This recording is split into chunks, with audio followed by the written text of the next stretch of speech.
are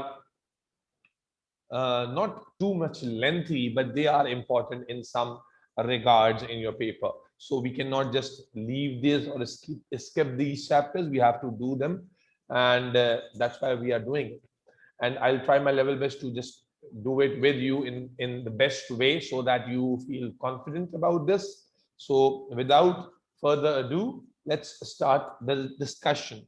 We have already ended the discussion on biotech, microbiology part. We have gone through the characteristics of virus and bacteria and protozoans and fungi, all that stuff, the characteristics. I've given you a lot of written information.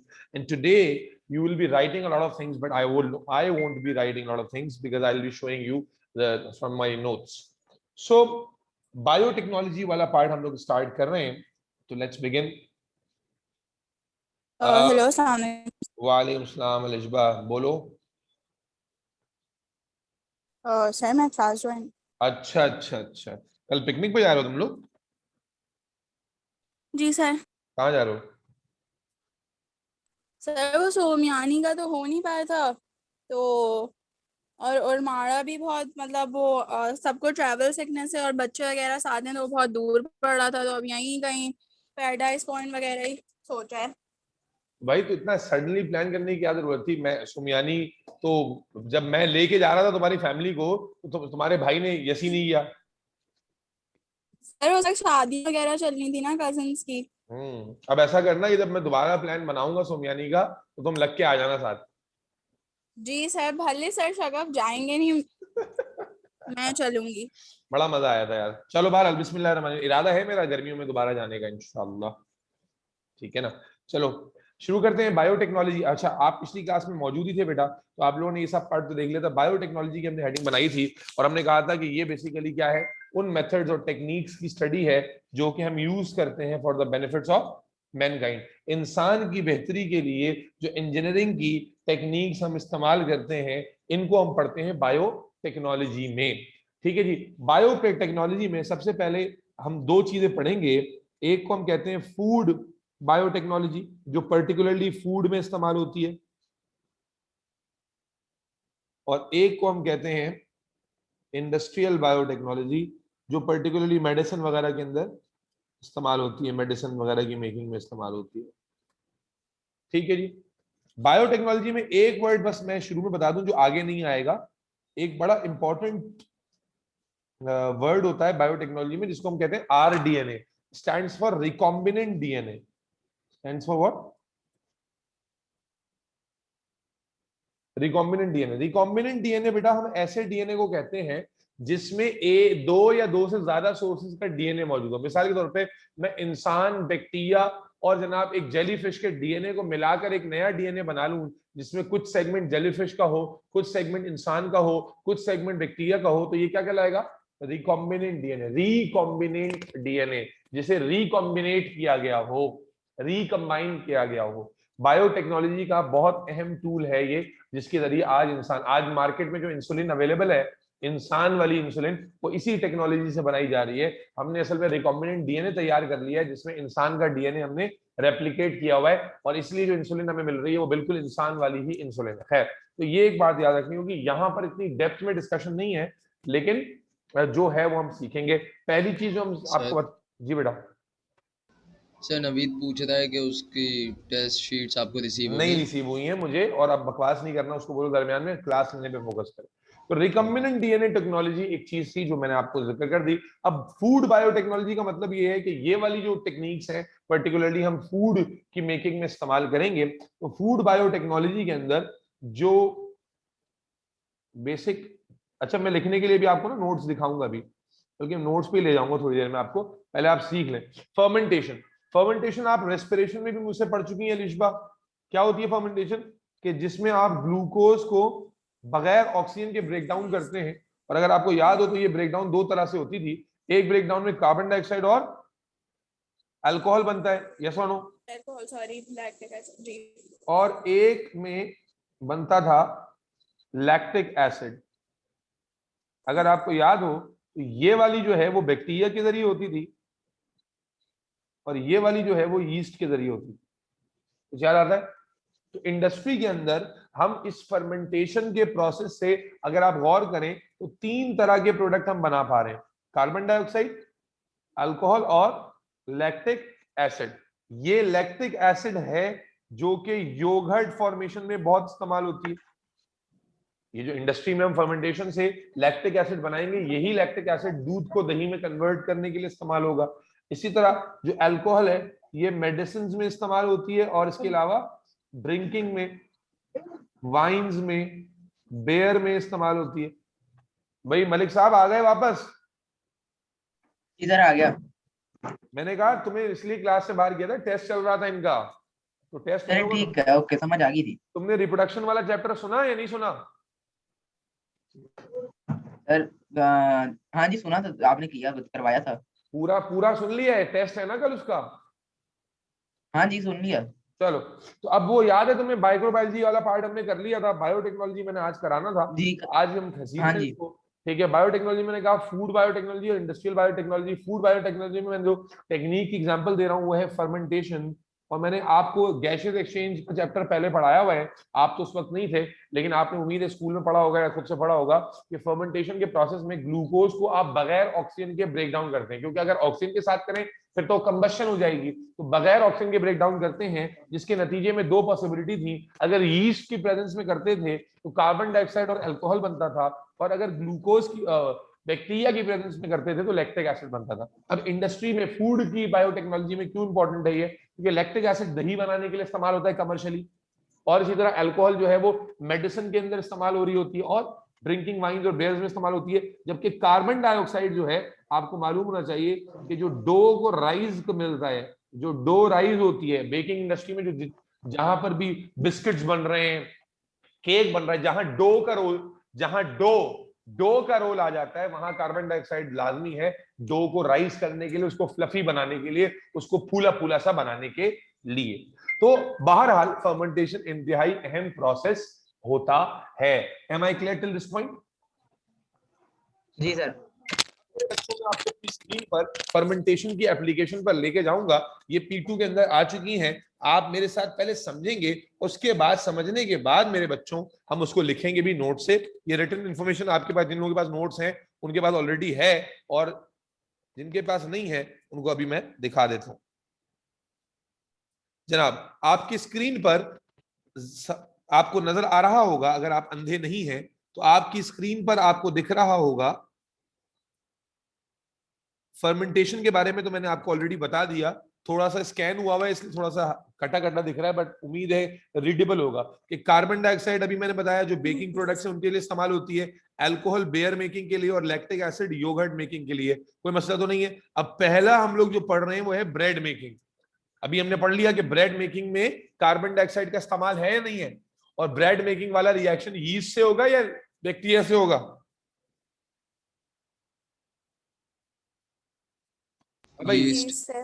किससे होगा? Yeast से, है ना। तो अब देखो bread making के ये स्टेप्स P2 में आ चुके हैं। 3 स्टेप्स हैं टोटल। पहला है बेटा, अगर नजर नहीं आ रहा तो पहला है नीडिंग, गूंदना, दूसरा है फर्मेंटेशन, और तीसरा है बेकिंग। 3 स्टेप में ब्रेड तैयार हो। नीडिंग के लिए क्या करते हैं? बड़ा आसान है। आपने आटा ले लिया या मैदा ले लिया, पानी ले लिया, चीनी ले ली, शुगर ले लिया और यीस्ट ले लिया, सब चीजों को मिक्स किया थॉरली ताकि एक डो बन जाए। आपने सबसे पहले मशीन के जरिए, किसी चीज के भी जरिए नीडिंग की। नीडिंग में क्या करना है? आपने मैदा ले लिया, आपने पानी ले लिया, चीनी ले ली, नमक ले ली और यीस्ट ले लिया, और उसको गूंद लिया अच्छे से, यहां तक कि सारी चीजें थॉरली क्या हो जाए, मिक्स हो जाए और एक डो तैयार हो जाए। जब वो डो तैयार हो गई, अगर घर में जो लोग बेकिंग करते हैं वो तो जल्दी से समझ जाएंगे, जब वो डो तैयार हो गई तो अब आप इसको फर्मेंटेशन के लिए घर में भी इस्तेमाल करते हैं। क्या करते हैं? यीस्ट चूंकि उसमें डला हुआ है तो आप उस डो को एक मोल्ड में, यानी एक बर्तन में डाल के छोड़ देते हैं थोड़े से गर्म टेम्परेचर पे, यूजुअली किचन में छोड़ देते हैं 2 से 3 घंटे के लिए। यीस्ट चूंकि उसके अंदर मौजूद है और शुगर भी उसके अंदर मौजूद है, तो यीस्ट क्या करेगा? शुगर को ब्रेक डाउन करेगा। कार्बन डाइऑक्साइड बनेगी नहीं बनेगी? अल्कोहल बनेगा। कार्बन डाइऑक्साइड और अल्कोहल बनेगी क्योंकि एनाएरोबिक रेस्पिरेशन होती है यीस्ट से, जिससे कार्बन डाइऑक्साइड अल्कोहल बनेगी। अल्कोहल इवेपोरेट हो जाएगी। अल्कोहल क्या हो जाएगी? इवेपोरेट हो जाएगी सरफेस से। जबकि कार्बन डाइऑक्साइड जब उसमें अंदर बन रही होगी तो वो डो को क्या करेगी? राइज कराएगी। डो जो फूलता है वो डो का rise due to carbon dioxide होता है। तो आप क्या करते हैं, 2-3 घंटे के लिए छोड़ देते हैं, फिर कार्बन डाइऑक्साइड को उसमें स्लोली रिलीज होती है, डो राइज हो जाता है। जब डो राइज हो जाता है, अब आप उस डो को, पहले आपने वार्म टेम्परेचर पे छोड़ा था, अब उसे आप हाई टेम्परेचर पर ट्रीट करते हैं। हाई टेम्परेचर पे क्या होता है, कार्बन डाइऑक्साइड को आप अलाउ करते हैं टू एक्सपेंड। जब कार्बन डाइऑक्साइड एक्सपेंड होती है, it escapes through the dough, it causes dough to rise and become soft. High temperature also kills yeast. जब आपने हाई टेम्परेचर पे कुकिंग की तो यीस्ट एक ऑर्गेनिज्म था, कार्बन डाइऑक्साइड एक्सपेंड होती है, उससे डो फर्दर राइज होता है। देखा है केक को जब डालते हैं डो फर्दर राइज होता है, और फर्दर राइज होने के बाद यीस्ट मर जाता है उसके अंदर, क्योंकि हाई टेम्परेचर पे यीस्ट सर्वाइव नहीं कर पाता। और हाई टेम्परेचर की वजह से जो आउटर क्रस्ट होती है वो हार्ड हो जाती है थोड़ी सी, और उसकी वजह से ब्रेड की जो शेप है, फ्रेम जो है वो मेंटेन हो जाता है। That's how bread is made या केक इज मेड। जी बेटा। सर अगर यीस्ट ना मरे और किसी तरह ह्यूमन बॉडी में मतलब हम खा लें तो बुरा नुकसानदेह होगा होगा, हमारे लिए? नुकसानदेह होगा जी, नुकसानदेह होगा। कैसे? बेटा यीस्ट आपकी बॉडी में फर्मेंटेशन कॉज करेगा, आपके ग्लूकोज को ब्रेक करेगा, तो अच्छी बात नहीं है। यूजुअली हाई टेम्परेचर पे यीस्ट ने मर जाना है। कोई अगर आपने केक सही से नहीं पकाया तो अलग बात है, ब्रेड सही से नहीं पकाई तो अलग बात है। तो बेटा इन स्टेप्स को नोट कर लेंगे, ये 4 नंबर में आता है। अलिशबा लिख लोगी, सनिया नोमान, अलिशबा इकबाल, समीर महर। ये इसलिए दिखा रहे हैं ताकि साथ साथ आपके पास P2 का हो जाए। सनिया समझ में आया, ये मुश्किल लगा? हाँ भाई, समीर महर, अलिशबा इकबाल, मुबीन बाजवा। जी सर। अलिशबा, मलिक साहब। जी सर समझ आ गया। चलो गुड, नोट कर लिया तुम लोगों ने, आगे चलें? नहीं सर अभी करना है। अच्छा तो फिर पहले नोट कर लो फटाफट। क्या नोट करो, फटाफट नोट करो। नीडिंग, फर्मेंटेशन, बेकिंग, ये P2 में आते हैं लिखने के लिए। पूरा स्टेप्स लिखो फटाफट। सबस सबस सबस, फिर आगे चलते हैं बेटा, खत्म करेंगे चैप्टर को। जब शाबाश शाबाश शाबाश शाबाश।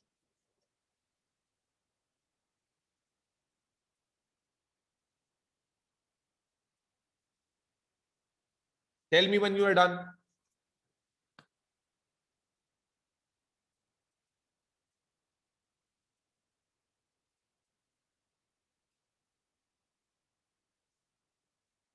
तो आपने देखा कार्बन डाइऑक्साइड का यूजेज हमने कर लिया, और अल्कोहल इस पर्टिकुलर केस में इवेपोरेट हो जाती है।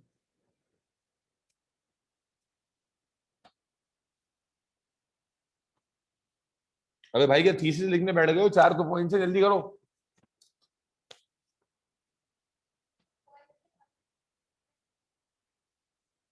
लो बॉइलिंग लिक्विड होता है। आप देखिए बाद दफा अजीब सी स्मेल आ रही होती है, इसमें अल्कोहल की होती है। खोलेंगे तो इवेपोरेट हो जाएगी, खोलेंगे नहीं, या अगर उसके लिए डालोगे बेकिंग के लिए, तब क्या करोगे? अच्छा 2 मिनट बेक होती है, ओवन में इवेपोरेट नहीं होगी।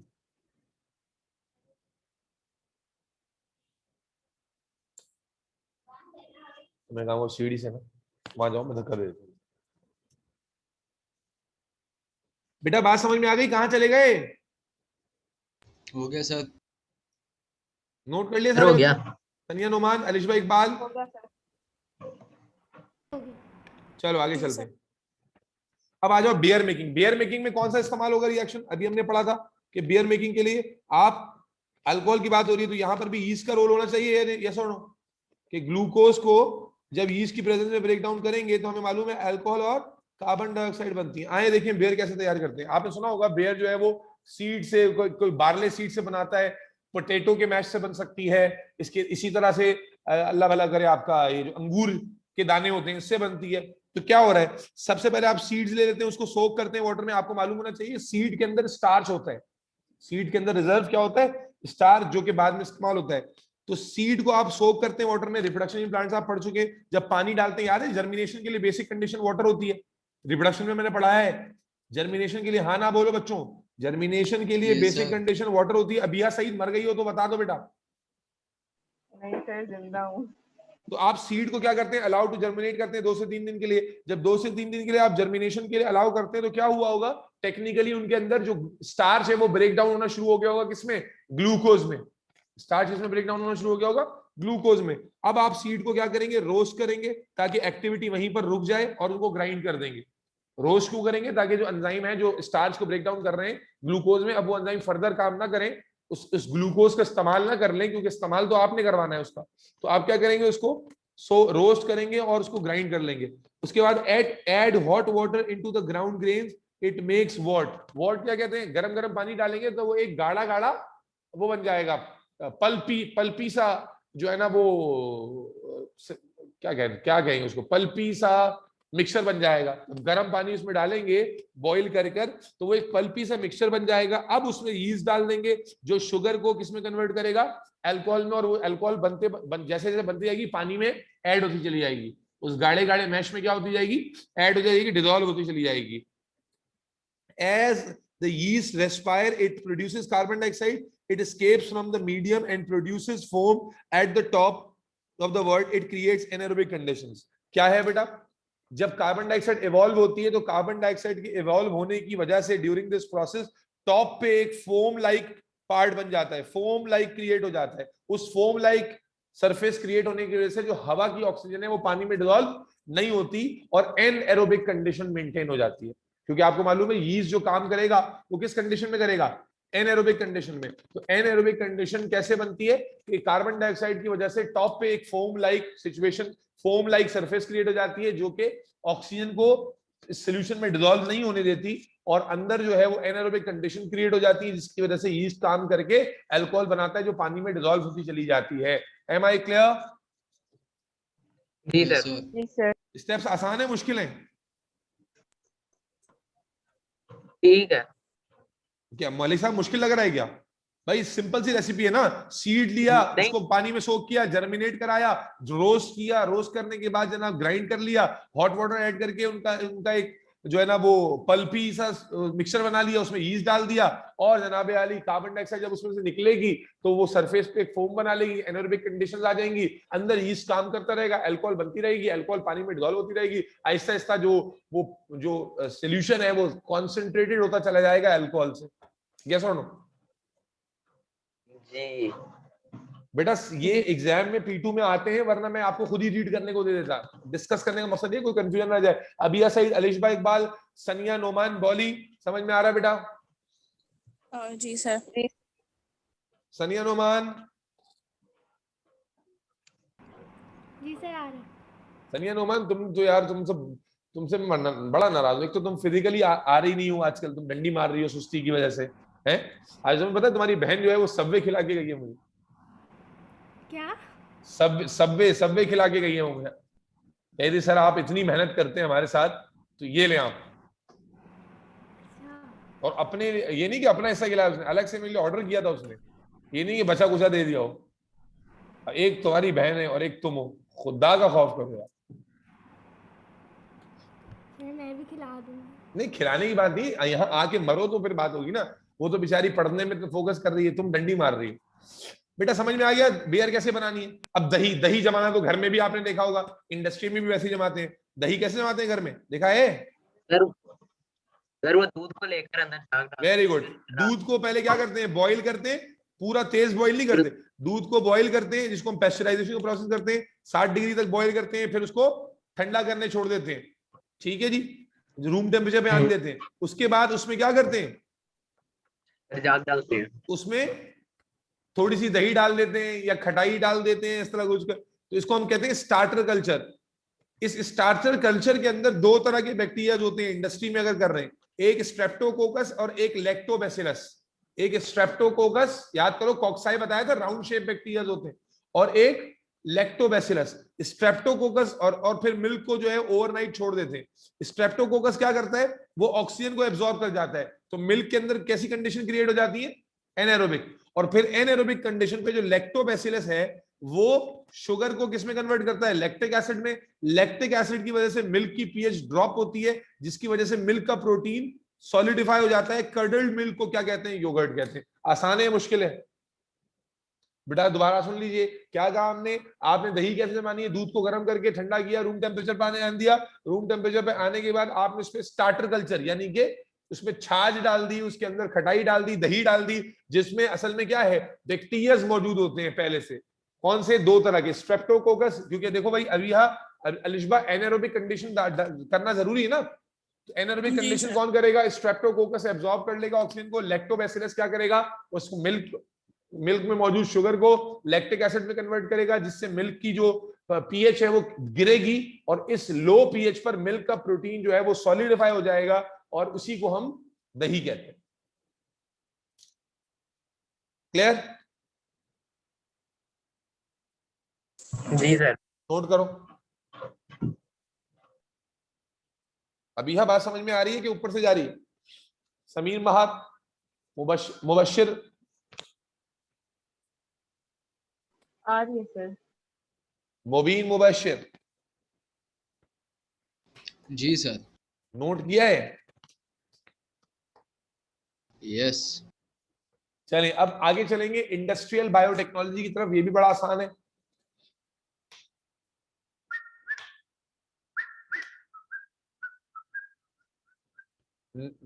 Tell me when you are done, ताकि फिर हम आगे शुरू करें। अलीशु नोट कर लिया? जी सर, कर लिया। तुम नोट कर रही हो या मुझे खाली ऐसी बोल रही हो? नहीं नहीं सर, बाकी ही है। सनिया बेटा आपका हो गया नोट? अबिया सईद नहीं सर। फटाफट नोट कीजिए फिर। सर। इंडस्ट्रियल मलिक साहब आपको समझ में आ गई? नोट कर लिया आपने? सर कर रहा हूँ, एक सेकंड। हाँ जी, कर रहे कर लिया। ओके जी, ओके। तो बेटा ये कोई मुश्किल रॉकेट साइंस वाले प्रोसीजर तो है नहीं, बात समझ में आ रही होगी। अब यहाँ पर थोड़ा सा एक नया चीज पढ़ेंगे। इंडस्ट्रियल, मैंने शुरू में बताया था 2 तरह की बायोटेक्नोलॉजी। अब इंडस्ट्रियल बायोटेक्नोलॉजी पर्टिकुलरली मेडिसिन वगैरह बनाने के लिए इस्तेमाल की जाती है। इसके लिए जो सिस्टम इस्तेमाल होता है उसे हम फर्मेंटर कहते हैं। फर्मेंटर कुछ भी नहीं है, a container made up of non corrosive material for fermentation. इसके अंदर भी हम फर्मेंटेशन ही कराएंगे। एक बड़ा कंटेनर होगा जो कि एक ऐसे मटेरियल से बना होता है जिसको जंग ना लगे, नॉन कोरोसिव मटेरियल से। अभी आपको डायग्राम दिखाता हूं, इसके पार्ट एग्जाम में आते हैं। बड़ा आसान सा सिस्टम है, कोई रॉकेट साइंस नहीं है। तवज्जो रखिएगा। ये आ गई डायग्राम, थोड़ी घटिया सी है लेकिन आपको समझ में आ जाएगा। देखो बेटा, ये बिल्कुल सिंपल सा कंटेनर है। इस कंटेनर के अंदर क्या है? टेम्परेचर रिकॉर्डर लगे हुए जो टेम्परेचर को रिकॉर्ड करेंगे, क्योंकि टेम्परेचर इंपॉर्टेंट है। इसी तरह इसके अंदर एयर फिल्टर लगे हुए जो एयर को सप्लाई करेंगे, यहां आपको नजर आ रहे होंगे। इसी तरह टेम्परेचर जब अंदर प्रोसेस होगा, एक्सोथर्मिक रिएक्शन होता है, तो टेम्परेचर बढ़ता है, और ज्यादा टेम्परेचर बढ़ेगा तो नुकसानदेह होगा। तो इसलिए टेम्परेचर को मेंटेन रखने के लिए यहाँ क्या है? कूलिंग जैकेट्स हैं। टेम्परेचर जो रिकॉर्डर है वो टेम्परेचर रिकॉर्ड कर रहा होगा, कूलिंग जैकेट्स के जरिए उस टेम्परेचर को क्या कर रहे होंगे? रेगुलेट कर रहे होंगे, क्योंकि जो फर्मेंटेशन का प्रोसेस है एक्सोथर्मिक है, और इसमें हीट रिलीज होती है, और हीट अगर रिलीज होगी तो टेम्परेचर बढ़ेगा, और बढ़ेगा तो फिर कंडीशन इफेक्ट होगी। बात समझ में आ रही? इसी तरह आप देखिए यहाँ पर पंखे लगे हुए। ये पंखे जैसे स्ट्रक्चर क्या है? ये टरबाइन है छोटी छोटी, जो घूमेंगी तो सोल्यूशन क्या होता रहेगा? मिक्स होता रहेगा। सोल्यूशन क्या होता रहेगा? मिक्स होता रहेगा, एक जगह इकट्ठा नहीं होगा। Is that clear? इनको हम पैडल व्हील्स कहते हैं। जरा समझो, ये नीचे यहां देखते हैं, बात जल्दी समझ में आएगी। कूलिंग जैकेट का काम क्या है बेटा? During fermentation heat is release which increase. ये एग्जाम में सवाल भी पूछता है कि कूलिंग जैकेट क्यों लगाते हैं। तो फर्मेंटेशन में क्या होता है बेटा? Heat is release which increases the temperature of the culture medium. Higher the temperature can effect the enzyme action. अगर ज्यादा टेंपरेचर बढ़ेगा तो एंजाइम एक्शन इफेक्ट हो सकता है। Hence the growth of micro organism, और उसकी वजह से माइक्रो ऑर्गेनिज्म की ग्रोथ इफेक्ट होगी। और यहां पर माइक्रो ऑर्गेनिज्म की इंपॉर्टेंट है या नहीं? इंपॉर्टेंस है या नहीं है अलिशबा भाई? यीस्ट या बैक्टीरिया जो हम इस्तेमाल कर रहे हैं उसका जिंदा रहना जरूरी है ना, तो इसलिए टेम्परेचर मेंटेन करने की इंपॉर्टेंस समझ में आ रही है मलिक साहब? जी sir. So the temperature of the culture medium should be lower down. तो जो टेम्परेचर बढ़ रहा है उसको कम करने के लिए कूलिंग जैकेट है। मुबशिर बात समझ में आती है? समीर महर, अबिया सईद, अरीबा मनिया सुनवे? जी सर। अच्छा, उसके बाद ये इंपेलर्स हैं। क्या इंपेलर्स हैं? Are connected to the motor turbine which rotates them and mix the contents of the fermenter thoroughly. Impellers क्या है? ये वो पार्ट है जो कि टर्बाइन से या मोटर से अटैच्ड होते हैं, जो कि मिक्स कर रहे होते हैं कंटेंट्स को, जो भी हमने यहां पर दिखाया था आपको। उसके बाद air sparger, it allows air to be thoroughly pass through the contents mixing with them evenly. यहां पर आप, यहां से जो एयर आप पास कर रहे हैं ये इस तरीके से पास होती है कि ये यूनिफॉर्मली डिस्ट्रीब्यूट हो पूरे उसमें। तो एयर स्पार्गर क्या कहते हैं? उस इनलेट को कहते हैं जहां से एयर आप दाखिल कर रहे हैं इस तरह से ताकि वो कंटेंट्स के साथ इवनली मिक्स हो जाए। इनलेट क्या होगा? यूज फॉर एडिंग न्यूट्रिएंट्स, चीजों को ऐड करने के लिए इनलेट इस्तेमाल होगा। आउटलेट कहां क्यों इस्तेमाल होगा? जो आपने प्रोडक्ट बनाया है उसको कलेक्ट करने के लिए। और बायो सेंसर्स साथ साथ लगाए जाते हैं जो टेम्परेचर, प्रेशर और पीएच की चेंजेस को मॉनिटर करते हैं, जो जरूरी है या नहीं जरूरी? अगर पीएच चेंज हो जाए तब भी गड़बड़ हो जाएगी, यस और नो? टेम्परेचर चेंज हो जाए तब भी गड़बड़ हो जाएगी। तो क्या क्या पार्ट होगा बेटा? कूलिंग जैकेट है, पंखे लगे हुए, इंपेलर्स जो के मिक्स करने के लिए, एयर स्पार्गर लगे हुए जो एयर को पास करने के लिए इस्तेमाल होते हैं, इनलेट लगा हुआ है, आउटलेट लगा हुआ है और सेंसर्स लगे हुए हैं। क्या मुश्किल है ये पार्ट्स? कूलिंग जैकेट पे बहुत सवाल आता है। इज दैट क्लियर बच्चों? जी सर। जी सर। नोट करो, उसके बाद फिर टाइप्स ऑफ फर्मेंटेशन बता दो।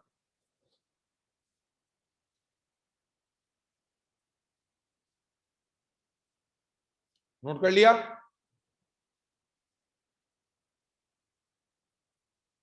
चाहो तो डायग्राम बना लो रफ सी।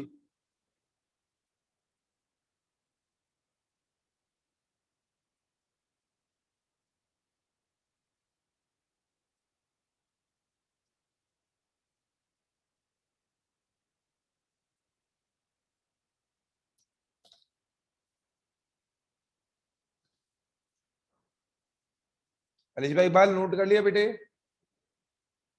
नहीं सर, करिए। सनिया नोमान? नहीं। सनिया समझ में आ रहा है, ऊपर से ही जा रहा है? आ रहे। मुश्किल लग रहा है? नहीं।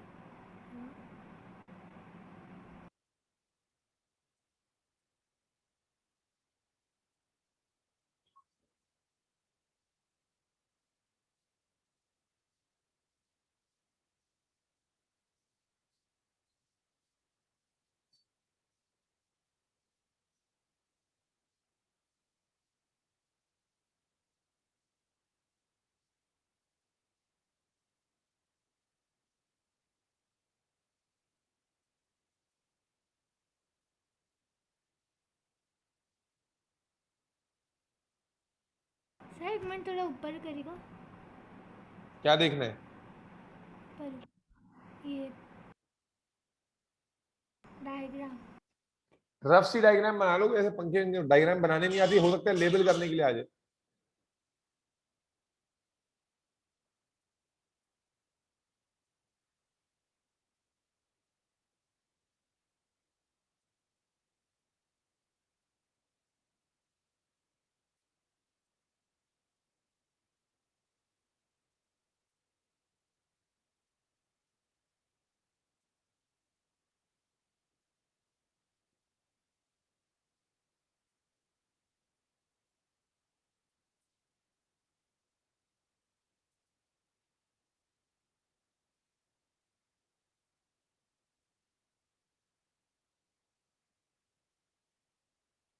डन?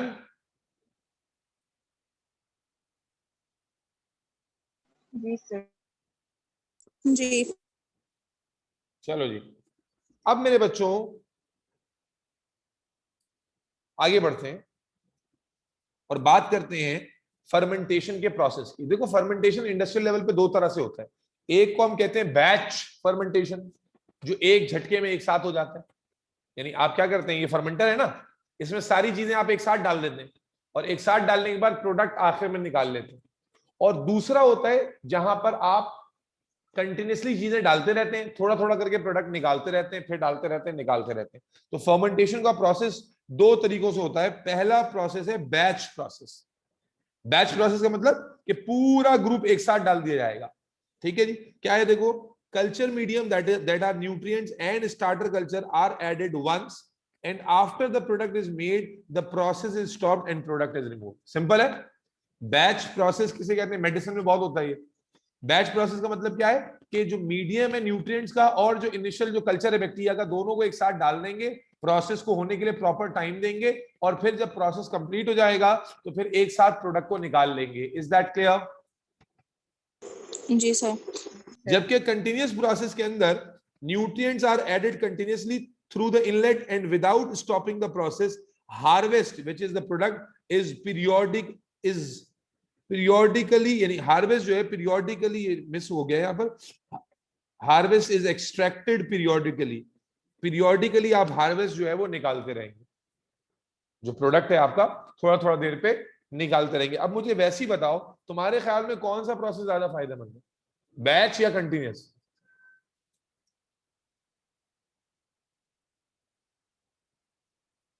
सर दोनों ही फायदेमंद है. नहीं, कंपैरेटिवली अगर मैं पूछूं कि तुम्हें क्या लग रहा है कि किस प्रोसेस का क्या एडवांटेज है? Continuous कंटिन्यूअस होगा वाला। क्योंकि प्रोडक्ट आपको मिले जा रहा है. क्या कह रहे हो, दोबारा कहो भाई. मैं कह रहा हूँ कि कंटिन्यूअस ज्यादा फायदेमंद होगी ना, क्योंकि जो प्रोडक्ट है आपको हर वक्त मिल रहा है. तो चीजें भी तो बार बार डालनी पड़ रही हैं. जी मलिक साहब, आपके ख्याल में कौन सा प्रोसेस ज्यादा फायदेमंद है, बैच या कंटिन्यूअस?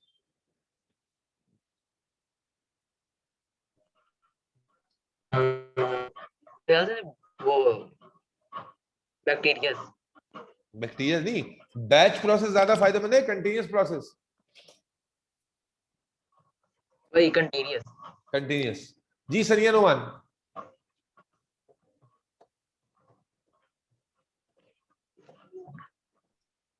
अबिया Saeed, Sania Noman, Sameer Mahar, Naveed Ali, Mubeen Mubashir. Sir continuous. Continuous. चले, असल में देखें दोनों प्रोसेसेस के अपने अपने फायदे और नुकसान हैं. ठीक है, तो इसलिए कहीं पर हम बैच को इस्तेमाल करते हैं, कहीं पर कंटिन्यूअस को इस्तेमाल करते हैं, ये भी आप डिसाइड कर लेंगे. जैसे बैच प्रोसेस के फायदे अगर सबसे पहले हम देखें तो आपको सबसे पहला फायदा जो बैच प्रोसेस का नजर आएगा कि क्योंकि फर्मेंटर एक दफा इस्तेमाल होने के बाद फारिग हो जा रहा है, तो आप इस सेम फर्मेंटर को मल्टीपल फर्मेंटेशन के लिए इस्तेमाल कर सकते हैं. Fermenter can be used for many products. भाई आपने एक बैच गुजारा, फिर फर्मेंटर को वॉश किया, वॉश करने के बाद कोई दूसरा प्रोडक्ट इसके अंदर कर लिया. लेकिन कंटिन्यूअस के अंदर क्या ऐसा कर सकते हो? कंटिन्यूअस के अंदर क्या है कि इंग्रेडिएंट जो है वो जो आप कंटिन्यूअस डाले वो मिक्स हो रहे होते हैं, तो आप उससे एक ही तरह का प्रोडक्ट हासिल कर सकते हो. यस और नो? जी सर. इसी तरह इफ द कंटेमिनेशन अकर्स, अगर किसी भी लेवल पे कंटेमिनेशन आ जाए तो एक सिंगल बैच नुकसान होगा. भाई अगर किसी भी मिक्सर में कंटेमिनेशन आ गई, कोई कंडीशन इंप्रूव मेंटेन नहीं हो पाई पीएच की वजह से और खराब हो गई, दवाई बना रहे हैं, तो सिर्फ उस एक बैच की दवाइयां खराब होंगी. लेकिन इमेजिन करो कि कंटिन्यूअस प्रोसेस चल रहा था तुम्हारा और उसमें कंटेमिनेशन आ गई, तो कंटिन्यूअस प्रोसेस होने की वजह से कई बैचेस नुकसान हो जाएगा. यस और नो? यस. और फिर यहां इसको मेंटेन करना इजी, क्योंकि एक बार ही सारी कंडीशन मेंटेन करके सीधे डाल दी चीजें आपने और उसके बाद फिर प्रोडक्ट बना के निकाल लिया. जबकि कंटिन्यूअस को मुसलसल क्या करना पड़ेगा, मॉनिटर करना पड़ेगा. यस और नो? Yes sir. जी सर. अच्छा, अब डिसएडवांटेज क्या है? जो इसके डिसएडवांटेज है वो फायदा हो जाएगा वहां पर कि fermenter needs to be washed and sterilize every time before every use. जबकि कंटिन्यूअस में ऐसा नहीं, एक बार वॉश हुआ उसके बाद कंटिन्यूअस प्रोसेस चल रहा है एक लाइव इन लंबे ड्यूरेशन तक चलेगा, जिससे हमारा टाइम भी सेव होगा, कॉस्ट भी सेव होगी. जहां पर टाइम भी सेव होगा और कॉस्ट. मैं प्रैक्टिकली बताऊं, जो मेडिसिन कंपनी में महंगी मेडिसिन होती है ना, उनको बैच प्रोसेस में बनाया जाता है ताकि उनको रेगुलेट करना आसान हो. और जो कॉमन मेडिकेशन होती है, सस्ती मेडिकेशन होती है जिसका लॉस आप बर्दाश्त कर सकते हैं और टाइम बचाना चाहते हैं आप, तो उनको फिर हम लोग जो है वो कंटिन्यूअस प्रोसेस बनाते हैं. तो यूजुअली जो प्रायोरिटी दी जाती है वो बैच प्रोसेस को दी जाती है, खासतौर पे एक ऐसे मेडिसिन के अंदर जहां पर आप कंटामिनेशन पे हैवी लॉस बर्दाश्त नहीं कर सकते. क्लियर हो गई बात? सर बैच वाले का जो फर्मेंटर है वो हर वक्त वॉश और स्टेरिलाइज हर यूज से पहले क्यों जरूरी है? बेटा इसलिए जरूरी है कि जब आप एक बैच में तो पूरा प्रोडक्ट निकाल लेंगे तो कंडीशन तो वैसी चेंज हो जाएगी.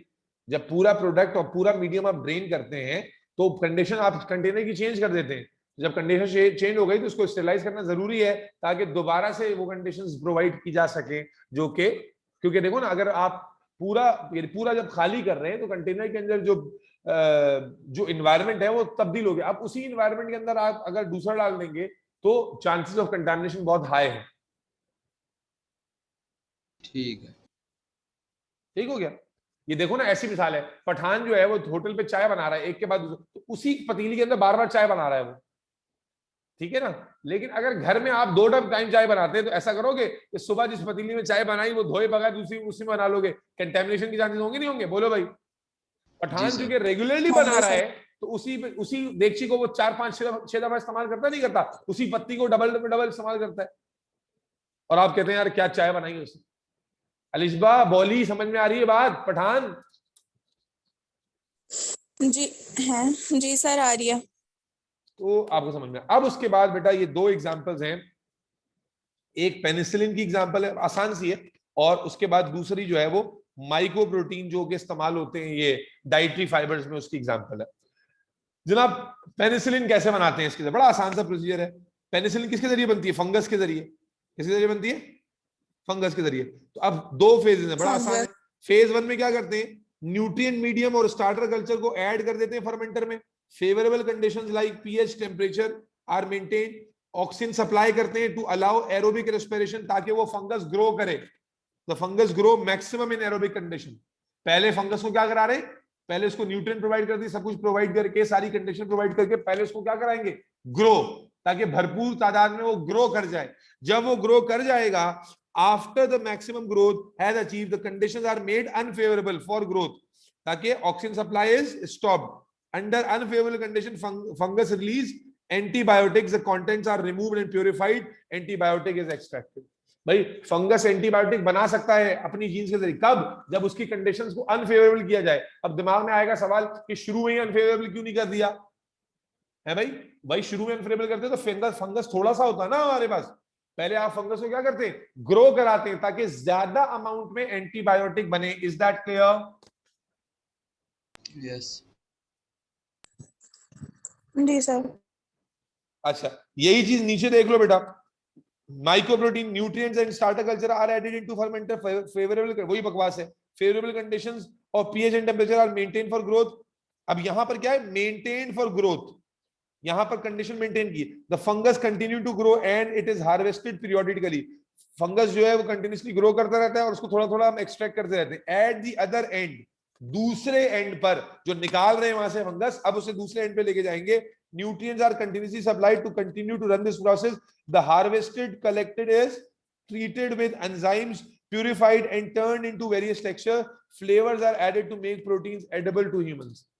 क्या यहाँ एंटीबायोटिक नहीं बना रहे थे, यहाँ हम प्रोटीन्स बना रहे थे। तो हमने क्या कहा, यहाँ पर हमें उनकी कंडीशन अनफेवरेबल करने की जरूरत नहीं पड़ी। आप क्या कर रहे हैं, उसको ग्रो कराते जा रहे हैं, और ग्रो कराने के बाद आहिस्ता आहिस्ता जो प्रोटीन्स वो बना रहा है अपनी ग्रोथ के अंदर, उसे आप एक्सट्रैक्ट करके प्यूरिफाई करते जा रहे हैं और इंसान के इस्तेमाल के लिए यूज